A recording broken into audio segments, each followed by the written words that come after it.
Assalamualaikum warahmatullahi wabarakatuh. Saudara-saudaraku seiman, seagama, sebangsa dan senegara.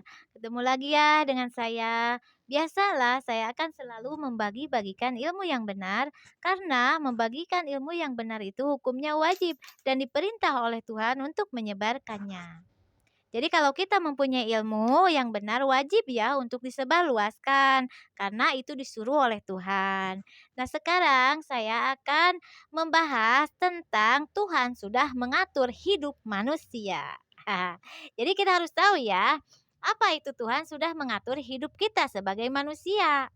Karena waktu saya dari kecil saya sudah mendengar ya dari orang tua ya, kalau semua manusia itu sudah diatur oleh Tuhan kehidupannya.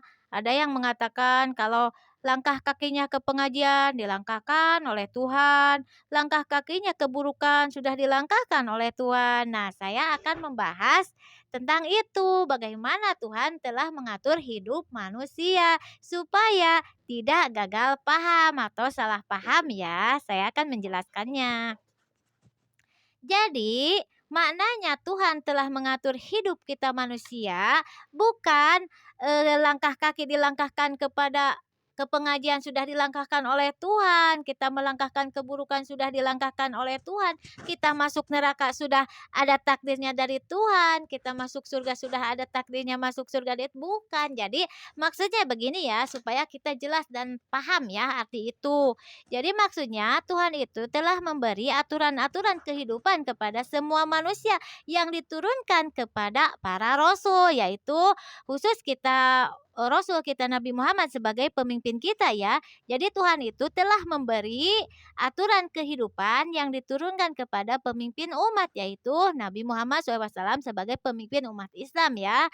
Jadi pedoman hidup. Jadi diturunkan oleh Tuhan yang disebut kitab suci itu pedoman hidup atau peta jalan kehidupan yang harus dijalani oleh kita sebagai umat Nabi Muhammad khususnya ya. Saya kan orang muslim jadi menjelaskan tentang khusus umat Nabi Muhammad. Jadi Nabi Muhammad itu manusia ya, manusia tetapi manusia yang menerima ilmu-ilmu dari Tuhan untuk disebarluaskan. Dan siapa manusia yang mengikuti ajaran Nabi Muhammad, walaupun itu turunan, walaupun bukan turunan, itu disebutnya umat Nabi Muhammad atau yang disebut pengikut Nabi Muhammad ya. Nah, yang diterima oleh Nabi Muhammad dari Tuhan, karena Tuhan itu kan goib, jadi Tuhan itu tidak akan langsung datang kepada manusia untuk menjelaskan pedoman-pedoman, tetapi Tuhan itu memberikannya kepada manusia yang ia pilih, yaitu yang disebut Rasul ya. Jadi Nabi Muhammad itu manusia pilihan, dia manusia seperti kita, makan, minum, tidur, tapi manusia yang dipilih oleh Tuhan. Jadi kalau ada yang mengatakan Nabi Muhammad itu cahaya di atas cahaya, artinya bukan Nabi Muhammad cahaya, bukan, tapi Muhammad itu kan manusia ya yang biasa memimpin umat ya, yang menjelaskan ilmu. Tapi yang dimaksud cahaya di atas cahaya itu keilmuan Nabi Muhammad yang diturunkan oleh Tuhan melalui malaikat Jibril, cahaya di atas cahaya, jadi ilmu ya. Jadi Nabi Muhammad itu cahaya di atas cahaya, artinya Nabi Muhammad itu manusia pilihan Tuhan yang diberi ilmu-ilmu dari Tuhan untuk umatnya yang disebarluaskan, yaitu memberi cahaya kehidupan kepada manusia, yaitu cahaya dari Tuhan. Kita harus tahu ya. Jadi Nabi Muhammad itu cahaya di atas cahaya, artinya bukan Nabi Muhammad itu wujudnya cahaya. Kalau Nabi Muhammad wujudnya cahaya kan beliau tidak akan menikah. Kalau cahaya saja beliau tidak akan memimpin umat. Tetapi yang disebut cahaya di atas cahaya itu ilmu Nabi Muhammad yang diberi oleh Tuhan bercahaya kepada seluruh makhluk. Ya, jadi kepada seluruh makhluk, karena pedoman hidup yang diberikan oleh Tuhan kepada Nabi Muhammad untuk kepada seluruh makhluk yang dipimpin oleh Khalifah alam dunia, yaitu manusia. Jadi manusia itu pemimpin alam dunia yang memimpin makhluk yang ada di alam dunia sebagai khalifah yang wajib melestarikan alam dunia dan berbuat baik di alam dunia. Itu yang dimaksud ya. Jadi cahaya di atas cahaya Nabi Muhammad itu bukan Nabi Muhammad wujudnya cahaya, bukan, tetapi keilmuan Nabi Muhammad yang diberikan oleh Tuhan melalui malaikat Jibril, cahaya di atas cahaya, yaitu yang menerangi seluruh makhluk yang ada di alam dunia. Kita harus tahu ya. Dan Nabi Muhammad itu menyebarluaskan ilmu-ilmu dari Tuhan yang disebut kitab suci yang bernama Al-Quran. Dan di dalam Al-Quran itu aturan-aturan kehidupan yang sudah diatur oleh Tuhan kepada kita untuk umat Nabi Muhammad. Seperti hukum perkawinan, kan ada aturan dari Tuhan. Jadi perkawinan itu harus cinta pada cinta yang akan dinikahkan ya, jangan karena terpaksa. Harus ada wali dari pihak perempuan, ada saksi lebih dari 2, ada penghulu yang mengawinkan, dan ada mahar atau mas kawin sebagai tanda bukti perkawinan ya. Hukum kerumah tanggaan, wajib suami memberi nafkah lahir batin, yaitu memberi makan, pakaian, tempat, dan mendidik dan menggauli istrinya di ranjang ya. Dan wajib istri kepada suami melayani lahir batin, yaitu membersihkan pakaiannya, mencuci piring, membersihkan rumah, memasak, dan melayani suami di ranjang ya. Itu aturan dari Tuhan semua itu ya. Dan kalau dalam berumah tangga sudah tidak ada kecocokan atau salah seorang sudah tidak memberikan haknya kepada pasangannya, jalan keluarnya daripada membina rumah tangga dalam kedurhakaan atau sudah keluar dari aturan Tuhan, jalan keluarnya perceraian. Tetapi perceraian pun harus sakral atau suci, tidak, jangan dibuat main-main ya. Jadi harus ada komunikasi yang akan bercerai, karena perceraian itu akan memisahkan dua hati yang sudah terikat dalam ikatan suci. Maka perceraian pun sakral atau suci, jangan dibuat main-main. Itu aturan Tuhan.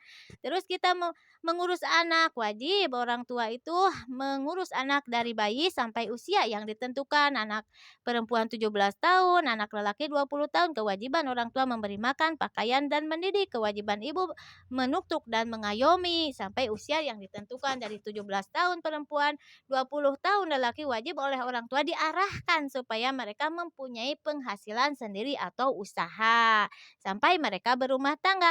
Kalau sudah berumah tangga, hukumnya bukan anak tapi sanak atau sudah keluar dari lingkaran orang tua dan sudah mempunyai tanggung jawab masing-masing. Jadi paling juga orang tua mendoakan dan menasihati mereka supaya rumah tangganya langgeng sampai akhir hayat. Yaitu aturan dari Tuhan ya. Terus cara kita bertetangga, wajib menyayangi, mengayomi tetangga yang paling dekat dengan kita, walaupun bukan saudara, walaupun tidak seagama, kita wajib menyayanginya. Apabila mereka kena musibah, kita wajib melayannya. Apabila dia sedang hajatan mengonang, segera kita datanginya. Apabila kita sedang hajatan, segera kirim makanan dari kita. Itu kewajiban. Dan cara membangun rumah harus memberi jalan ya, dari setiap rumah ya. Memberi jalan 50 cm belakang, 50 cm pinggir kanan, 50 cm pinggir kiri, 50 cm depan. Itu aturan dari Tuhan cara membangun. Terus kita wajib mempunyai halaman rumah supaya untuk kita sendiri ya. Jadi untuk sepiteng, untuk membakar sampah sedikit-sedikit supaya tidak ada bencana banjir. Karena bencana banjir itu datangnya dari banyak tumpukan sampah yang dibuang sembarangan. Makanya kalau kita menuruti aturan Tuhan, yaitu membangun ada halaman, kita bisa membakar sampah rumah sedikit-sedikit, bisa membuat sepiteng, bisa untuk kita bersantai. Itu aturan dari Tuhan ya, cara membangun. Kita wajib mencari ilmu yang benar dari Tuhan dengan datang ke madrasah, pengajian. Itu wajib untuk menghilangkan kebodohan dan untuk mengamalkan ilmu yang kita terima supaya kita menginjak di jalan yang benar. Sebagai orang yang berilmu, mau itu ilmu agama, mau itu ilmu agama, kewajiban mereka memberi ilmu-ilmu kepada orang yang tidak tahu supaya mereka tahu dan menjalankan ilmu yang benar dari Tuhan. Dan mereka pun yang menyebarkan ilmu pun kewajiban ya, supaya dia pun mendapat keridhaan Tuhan dan dia pun mengamalkan. Jadi jangan hanya memberi arahan tapi dia tidak mengamalkan, dosa ya. Jadi kita tahu ilmu, kita beritahu orang lain, kita pun mengamalkan ilmu tersebut untuk meraih keridhaan Tuhan ya. Itu aturan-aturan dari Tuhan ya. Kita sebagai pemerintah ya, aturan dari Tuhan wajib mengayomi rakyat, dari rakyat besar sampai rakyat kecil, dari bahaya kelaparan dengan cara menurunkan harga barang makanan pokok supaya terjangkau oleh masyarakat, oleh rakyat yang paling minim dalam upah. Menjaga masyarakat, rakyat besar dari rakyat kecil dari huru-hara atau meresahkan masyarakat dan bahaya pembunuhan dengan cara mengarahkan ABRI masyarakat, yaitu aparat kepolisian ya. Jadi tugasnya aparat kepolisian dari Tuhan ya. Aturan dari Tuhan menjaga masyarakat dari huru-hara yang meresahkan masyarakat dan dari bahaya pembunuhan, dan sebagai kepala pemerintah, yaitu wajib menjaga negara, bangsa, nusa dan bangsa dari kaum penjajah dengan cara mengerahkan ABRI masyarakat, yaitu ABRI TNI untuk menjaga kedaulatan nusa, bangsa dan negara dari kaum penjajah. Itu aturan dari Tuhan ya, itu aturan dari Tuhan yang Betul. wajib dilaksanakan melalui profesi masing-masing ya. Iya, Dan betul. wajib pemerintah pun meminta pajak ya kepada rakyat, tetapi tidak memberatkan rakyat Iya, ya. Jadi betul. antara pemerintah dan rakyat itu sama-sama menjadi khalifah menurut profesi masing-masing yang wajib menjalankan aturan-aturan kehidupan dari Tuhan ya. Dan kita sebagai orang yang em, waris ya, sebagai pembagian harta yang disebut warisan. Apabila suami istri ya membangun rumah tangga, suami yang bekerja mencari duit, istri mengelola dan membantu suami mencari duit sampai akhirnya mempunyai harta. Umpamanya harta itu 500 juta. Dan apabila terjadi perpisahan wajib harta dibagi dua. Kalau harta bersama yaitu suami yang mencari, istri yang mengelola ya. Jadi wajib dibagi dua kalau perpisahan ya. Kalau 500 juta berarti 250 juta ya suami, 250 juta istri. Tapi kalau terjadi kematian kita harus tahu ini aturan dari Tuhan ya. Contohnya istri dulu yang meninggal ya. Jadi harta bersama itu dibagi dua dulu. Suami umpamanya 500 juta ya, suami 250, istri 250 juta. Dan suami pun mempunyai warisan dari istri 1/8. Jadi bagian istri itu 250 juta bagi 8 berapa? Jadi suami dari istri warisan 1/8 dan sisanya bagian istri kepada anak. Anak lelaki satu bagian, anak perempuan setengah bagian. Kalau dalam uang ya, anak lelaki 100 juta, anak perempuan 50 juta. Kenapa anak lelaki satu bagian, anak perempuan setengah bagian? Karena lelaki menanggung jawab anak istri dan kalau perempuan ditanggung jawab oleh suami. Itu aturan dari Tuhan yang sudah diatur oleh Tuhan. Jadi kalau kita menuruti aturan dari Tuhan, kita akan selamat dari dunia dan akhirat. Kalau tidak menuruti aturan dari Tuhan, maka kita akan celaka dari dunia dan akhirat. Betul, Dan betul. bagaimana caranya? Banyak yang tidak tahu ini ya. Suami sudah mendapat harta bagiannya dan mendapat waris dari istrinya dan hak istrinya sudah diberikan kepada haknya itu kepada anak. Dan suami itu mempunyai istri baru, umpamanya menikah lagi.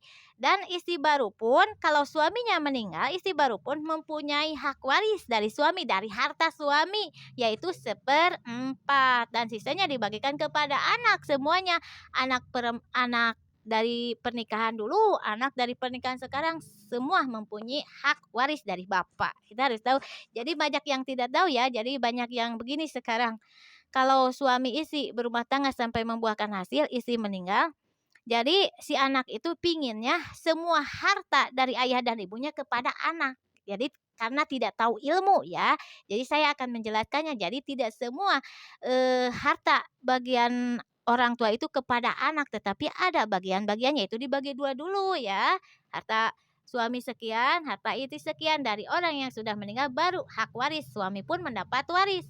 Anak mendapat waris. Dan apabila suami yang meninggal dulu ya contohnya harta dibagi dua dulu dan harta dari suami isi mendapat waris 1/4 dan bagiannya kepada anak ya. Jadi banyak yang tidak tahu dalam pembagian harta atau warisan sampai banyak yang terjadi pembunuhan akibat memperebutkan harta waris dan akhirnya yang dibunuh ke kuburan, yang membunuh ke penjara. Akhirnya dua-duanya tidak merasakan nikmatnya itu harta karena apa? Karena tidak tahu aturan dari Tuhan. Makanya kita wajib tahu aturan dari Tuhan itu bagaimana. Jadi yang disebut aturan-aturan dari Tuhan itu Tuhan telah mengatur kehidupan itu, telah memberi aturan-aturan kehidupan yang wajib kita melaksanakan yang saya sebutkan tadi dari cara pemerintah, abdi masyarakat, abdi negara, dari kepala rumah tangga, cara mengurus anak, cara pembagian harta itu semua sudah diatur oleh Tuhan. Cara kita berniaga atau usaha jangan mengurangi timbangan kalau pedagang ya,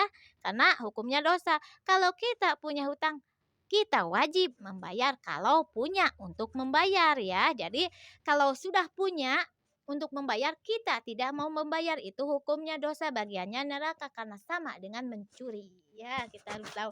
Itu aturan-aturan dari Tuhan ya yang sudah ditulis, di dalam kitab suci yang diterima oleh Nabi Muhammad sebagai pemimpin kita, yang disebarluaskan kepada manusia yang mengikutinya, yaitu umat. Jadi yang disebut umat Nabi Muhammad itu bukan faktor turunan saja, tetapi bukan turunan pun yang ikut ajaran Nabi Muhammad itu namanya umat. Tetapi walaupun kita mengikuti, katanya umat Nabi Muhammad, tetapi kita tidak melaksanakan ajaran Nabi Muhammad, kita pun bukan yang disebut muslimin muslimat. Karena yang disebut umat Nabi Muhammad itu muslimin muslimat artinya orang yang beriman dan bertakwa. Apa itu beriman? Beriman itu percaya adanya Tuhan dan percaya adanya kitab suci yang dibawa oleh pemimpin kita sebagai utusan Tuhan. Dan yang disebut bertakwa itu mengamalkan perintah atau aturan-aturan dari Tuhan. Jadi kalau ada umat Islam yang mengatakan saya umat Nabi Muhammad tapi tidak menjalankan yang dibawa oleh Nabi Muhammad, mohon maaf itu bukan muslimin muslimat, tapi hanya mengaku umat Nabi Muhammad. Jadi yang disebut umat Nabi Muhammad itu yang beriman dan bertakwa, yang mempercayai dan mengamalkan aturan-aturan dari Tuhan. Jadi semua kehidupan itu sudah diatur oleh Tuhan, dari cara kita berpakaian, cara kita makan, minum, kita berpuasa harus bagaimana, kan ada aturannya. Jadi puasa itu tidak setiap hari terus puasa karena ingin bersih dari hati, tidak, kan ada aturan dari Tuhan. Puasa itu yaitu puasa Ramadan, sudah ada aturan dari Tuhan ya, untuk menghormati turunnya Al-Qur'an. Karena kita harus tahu kenapa umat Nabi Muhammad wajib melaksanakan puasa Ramadan 1 bulan, karena di saat tanggal 17 Ramadan Tuhan menurunkan Al-Qur'an kepada Nabi Muhammad. Makanya umat Nabi Muhammad wajib menghormati dengan cara berpuasa 1 bulan. Nah, kita harus tahu. Nah, terus kita, hari-hari biasanya bagaimana kalau kita ingin berpuasa? Ada, yaitu puasa Senin Kamis. Hari Senin kita memperingati kelahiran Nabi Muhammad, dan hari Kamis berkabung atas meninggalnya Nabi Muhammad. Maka umat Nabi Muhammad puasa sunat Senin Kamis bagi yang mau. Kalau sunat itu bagi yang mau ya, kalau tidak mau tidak apa-apa. Dan ada juga puasa Arafah, yaitu di tanggal 8 dan 9 Zulhijjah.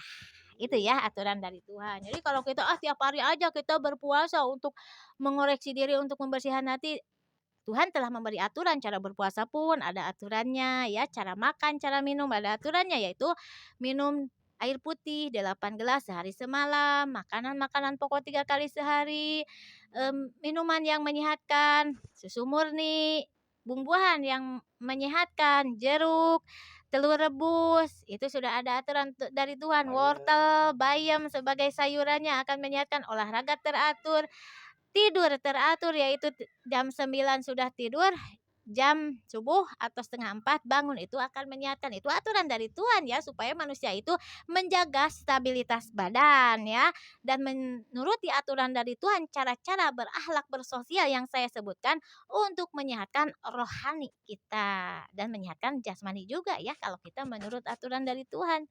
Jadi kita harus tahu ya, Nabi Muhammad itu cahaya di atas cahaya yang melingkupi semua manusia, yaitu ilmu dari Tuhan. Cahaya di atas cahaya itu ilmu dari Tuhan, dari yang Maha Suci, yang kalau kita menjalankan akan bermanfaat kepada diri kita dan kepada orang lain, sebagai khalifah alam dunia yang wajib melestarikan alam dunia dan bermanfaat hidup di alam dunia. Ya, kita harus tahu, tapi jalankanlah pokok inti kehidupan, niat, sholat, dan akhlak yang baik. Sekian ya, semoga bermanfaat. Assalamualaikum warahmatullahi wabarakatuh. Terima kasih untuk pencerahannya, Nyimas Ratu.